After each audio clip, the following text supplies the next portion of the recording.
И здравейте хора, аз съм MC Killer, при мен Extreme. И ще съобща една новина, вече имам нов профил. MC Killer. Да, Extreme също е с нов профил. Oh yeah, motherfucker. Да, започнах на ново. Акаунта ми новия в YouTube си го направих 3 броени минути, поради причината, че ми хакнаха паролата. Да, ще качвам редовно този път, там например PP, Faction, Hunger Games, Skywars и така нататък. Ще има линк към канала на Extreme в описанието. Ако се питате къде игра, в момента игра в Ironcraft и искам да оставя да кажа едно послание към GotAmnesia. Защо спираш сървъра?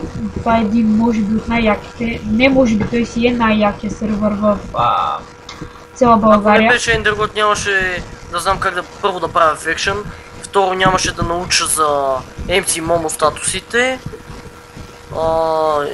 Доста нали, от нещата съм научил в Ендергот.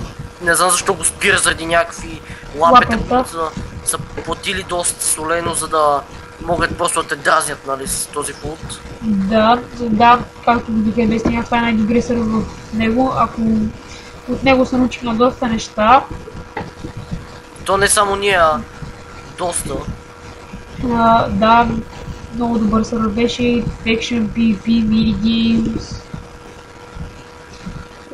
Цяло беше доста добър сървър и ще съжалявам доста за това, където го спираш. Надявам се отново да размислиш нещо да те стане каквото там и да го пуснеш. Може да направиш компромис, мисъл, да намериш начин. Да, също така, не че се правя много умен, но искам, ако не знаеш, да ти помогна за една програма наречена Antifool. За нея ще има линк за нея в описанието на клипа. Да, и също така искам да кажа, че тя се купува, мисля, че, но ти може да се закупи с парите от ранковете. Да, които се заплащат. Защото един ранг е най-скъпият, и струва 30 лева, ако това не се е малко. А казвам как 2-3 човека като си купат и ето ти. И да, хора. Мисля за този клип. Аз бях MC Killer, това беше Extreme и чао!